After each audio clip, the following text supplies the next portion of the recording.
चना बटाटा, काले चने की चाट या दाल मूरी कराची, मुंबई और ढाका में यकसा तौर पर मकबूल है। इसके अलावा ये रमज़ानों में हमारे दस्तरखानों की जीनत बनती है, तो कहीं डाइटिंग की गर्ज से काले चने को उबाल के खाया जाता है। आज हमने सोचा आज का खाना में आपके साथ शेयर करें बहुत चटपटी चना बटाटा। आए चल के बनाते हैं आज का खाना with Arif Dawood.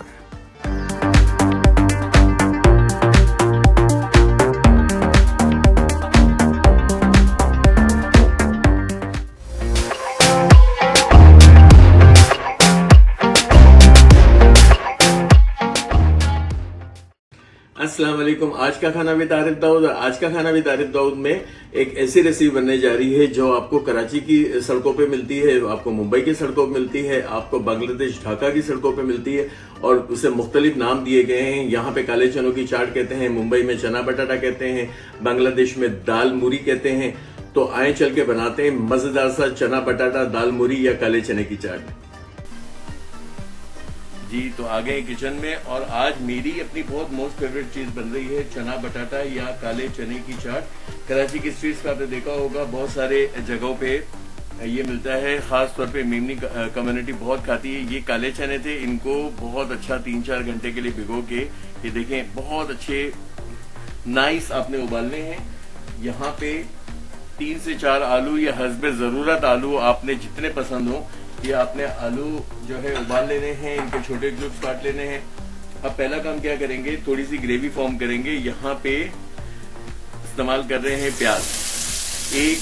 4 table spoon oil में हमने 1 प्याज, क्योंकि मुझे ऑयल भी नहीं चाहिए इस चाट में, मगर मसाला और जो ऑथेंटिक जैसे कह के ये आया है यहाँ पे मुंबई से, बॉम्बे से, और फिर यहाँ की वेमन कम्युनिटी ने इसे बनाना शुरू किया, फिर ये रोडों पे बिकना शुरू हुआ, तो रेसिपी बहुत चेंज होती चली गई। मगर अगर आज भी घरों में जब चना बटाटा बनाया जाता है या काले चने की चाट बनाई जाती है तो थोड़ा सा ऑयल लिया जाता है। कमर्शियल लोग जो है वो थोड़ा सा पैसा बचाने के लिए। अच्छा, यहाँ पे इसके साथ ही मेरे पास है 1 टेबल स्पून अदरक लहसुन का पेस्ट। चाट बहुत इजी है, बहुत आसान है, कोई लंबा चौड़ा इसके अंदर प्रोसीजर नहीं है। यहाँ अदरक लहसुन को और प्याज को फ्राई कर रहे हैं, प्याज को गलाने की भी जरूरत नहीं है। अच्छा, मजे की बात यह कि अगर ये चाट बना रहे हैं तो अगर प्याज नहीं यूज करनी तो आप प्याज ना भी यूज करें तो भी चल जाता है, क्योंकि यहाँ पे एक ऐसा इंग्रेडिएंट शामिल हो रहा है जिसको सरप्राइज है कि वो मसाला बहुत अच्छा बना देता है। अदरक लहसुन जब इसके पेंदे पे चिपकना शुरू हो जाए तो समझे फ्राई हो गया। अब हम शामिल करेंगे इसके अंदर और सारी जो खुशबुओं की चीजें या फिर देसी ऑथेंटिक चीजें, जिसमें जीरा जो है वो 1 टेबल स्पून भर के लिया है, इस पे कॉम्प्रोमाइज ना करें। कड़ी पत्ता चना बटाटा बनाने के लिए या काले चने की चाट बनाने के लिए बहुत जरूरी है, कड़ी पत्ता भी ले लें। अच्छा, साथ में शामिल कर देंगे अब सारे मसाले। इसमें जाएगा 1 टेबल स्पून सॉल्ट, आधा किलो चना और आधा किलो ही आलू है मेरे पास, तो 1 केजी मैंने 1 टेबल स्पून मैंने सॉल्ट लिया है। 1 टीस्पून यहाँ पे कुटी लाल मिर्च ली है। असल काम हम लेंगे पिसी लाल मिर्च से। यहाँ पे मेरे पास है 1 टेबल स्पून पिसी लाल मिर्च, 1 टीस्पून हल्दी, 1 टेबल स्पून धनिया पाउडर, जायफल जावित्री का पाउडर थोड़ा सा 1/4 टीस्पून या ½ टीस्पून ले लें। और यहाँ पे गरम मसाला पाउडर जाएगा 1 टीस्पून। गरम मसाला का आई कार्ड आ रहा होगा ऊपर और बड़ा जरूरी है। और इसमें 1 टीस्पून ही हम शामिल करेंगे जीरा पाउडर। थोड़ा सा इस मसाले को भूनेंगे। हमें पहले क्या करना है, एक तेल में मसाले को बघार की सूरत में पकाना है ताकि मसाले की खुशबू बाहर आए। और ये जो इस तरह की जो रोड साइड वेंडर्स चीजें होती हैं या बहुत ही ज्यादा जिसे कह सकाफती चीजें हैं, अब ये मेमन कौम और गुजराती कम्युनिटी, इंडिया से ताल्लुक रखने वाले लोग, बॉम्बे से ताल्लुक रखने वाले लोग, कराची में खारादर, मीठादर, हुसैनाबाद, करीमाबाद के जो लोग हैं, ये उनकी तो समझें जान है, खास तौर पे मेरी भी। और सबसे बड़ी बात ये कि बंगाली कम्युनिटी, बंगाली इसके बगैर डेली बेसिस पे दाल मूरी के नाम से ये काला चना और उसमें मुरमुरे शामिल करते हैं। आपने देखा होगा मुरमुरे जो भेलपुरी वगैरह में यूज होते हैं। ऑयल ऊपर आ गया, ऑयल ऊपर आने के बाद अब हम क्या करेंगे, चूल्हे को करेंगे थोड़ा सा स्लो, चूल्हा स्लो करके इसकी फ्राइंग की। अब आपको ये मैं दिखा दूं कि 1 से सवा टेबल स्पून आपने बेसन ले लेना है, और ये बेसन ही असल मसाला फॉर्म करेगा। और बेसन को भी अब क्या करना है, थोड़ा सा इस ड्राई मसाले के साथ, देखें ऑयल बिल्कुल गायब हो गया और बेसन इसे और गायब कर देगा। यहाँ मैं ड्राई मसाला ही भून रहा हूँ, और डरने की जरूरत नहीं है। जब इसमें हम थोड़ा सा पानी शामिल करेंगे तो हमारा ये बेसन भी जो है वो बाहर आ जाएगा, ऑयल भी बाहर आ जाएगा, सब कुछ बाहर आ जाएगा। थोड़ा सा अगर पैंदा पकड़ रहा है तो कोई बात नहीं, बेसन की फ्राई हो गया। भुना बेसन लें तो ये स्टेप भी ना करें, और अब थोड़ा सा पहले पानी शामिल करें। देखें कि आपका बेसन जो है वो स्मूथ हो गया है, मसाला स्मूथ हो गया है। ये देखें मसाला स्मूथ हो गया है। थोड़ा सा पानी, और इतना पानी शामिल करना है कि हमारे काले चने और आलू पे ये मसाला बहुत अच्छी तरह से कोट हो जाए। इसे हाथ से ही चलाना। ये देखें बेसन ने क्या कमाल किया, एक गाढ़ा मसाला फॉर्म कर दिया। इसमें मजीद पानी शामिल नहीं करना, क्योंकि ये आपको नजर आ रहा होगा हल्का हल्का ऑयल भी आ गया। काले चने बॉईल करना कोई रॉकेट साइंस नहीं है। काले चनों को कम से कम 8 घंटों के लिए या ओवरनाइट भिगो दें, मगर ओवरनाइट मैं राजी नहीं होता। आप 8-6 घंटों के लिए भिगो दें और उनको उबालने नमक शामिल करके, कोई मुश्किल काम नहीं है। यहाँ पहले स्टेप वाइज काले चनों को कोट करेंगे मसाले में, क्योंकि आलू को बहुत ज्यादा अगर करेंगे तो आलू की बहुत छोटी छोटी टुकड़ियां हो जाती हैं। और हम बना रहे हैं चना बटाटा। चना बटाटा में जो है आलू के क्यूब्स नजर आते हैं, आप और गार्निशिंग में भी डाल सकते हैं। यहाँ पे बेहतरीन सा चना बटाटा तैयार हो गया। यहाँ मैं इसमें शामिल कर रहा हूँ आलू, साथ में आपको सिखाऊंगा इसकी एक जबरदस्त सी चटनी, कि उसके बगैर ये नामुकम्मल है। यहाँ आपको नजर आ रहा है, यहाँ थोड़ा सा पानी, ताकि चने में जो मसाला है वो अच्छी तरह से 2 से 3 टेबल स्पून पानी शामिल करें। ये देखें थोड़ा पतला शोरबा हो गया। बस इसे अब ढक्कन लगाएं, बहुत ज्यादा कुश्ती नहीं लड़नी हमें इस रेसिपी के साथ, और थोड़ी देर के लिए हम इसे दम पे रख देंगे। 10 मिनट का इस पे हमने दम दिया।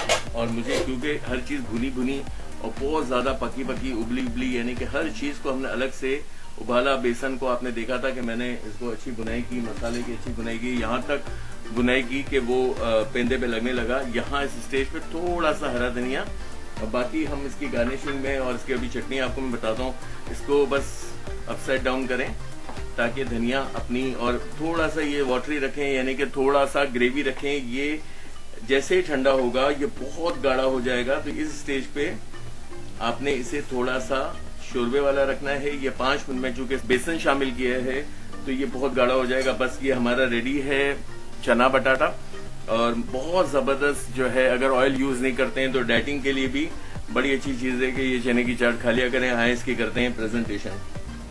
प्रेजेंटेशन से पहले एक चटनी बनाने के लिए मैंने कहा था, जो बहुत हेल्पिंग चटनी है। बहुत थोड़ा सा 1 टेबल स्पून जितना ऑयल लेके, और ये चटनी वैसे भी बना के रख दें। यहाँ पे शामिल करेंगे जीरा, बहुत सारा, ये 1 टेबल स्पून जीरा मैंने लिए, और इसमें मैं शामिल कर रहा हूँ कड़ी पत्ता, शामिल कर रहे हैं 7 से 8 हरी मिर्चें ले लें, और इनको हमें यहाँ जलाना है प्रॉपरली, हमें इसे जलाना है।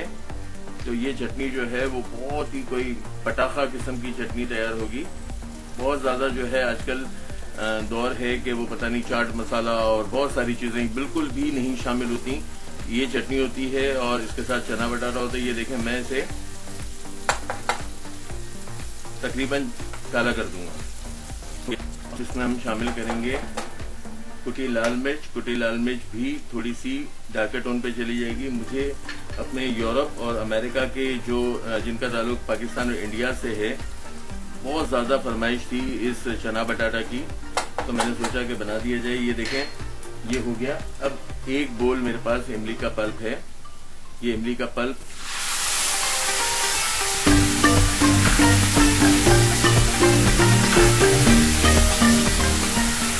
आ गया। आप थोड़ी सी बचत के साथ काम करें, चूल्हे को थोड़ा सा स्लो करें। चलिए इसमें शामिल करेंगे थोड़ा सा पानी। नमक हम शामिल नहीं करेंगे क्योंकि अगर नमक शामिल करते हैं तो चना बटाटा में नमक ज़्यादा हो जाएगा, ऑलरेडी डला। बस ये हमें बहुत चटपटी टेंगी सी चटनी चाहिए थी। चटनी हमारी रेडी है। अब दोनों चीज़ों की प्रेजेंटेशन करते हैं और आपको दिखाते हैं कि चना बटाटा कैसे प्रेजेंट किया जाता है।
जी, तो आपने देखा कि हमने चना बटाटा काले चने की चाट या दाल मूरी कितने प्यार और कितने सुकून और कितने आराम से बना ली। कितनी इजी रेसिपी थी और यकीनन आपको पसंद आई होगी। और अगर आपको पसंद आ गई है तो आपने क्या करना है, आपने चैनल को लाइक करना है, सब्सक्राइब करना है, शेयर करना है और बेल का आइकन प्रेस करना है ताकि मेरी आने वाली तमाम रेसिपीज आपको फौरी से मिल जाए।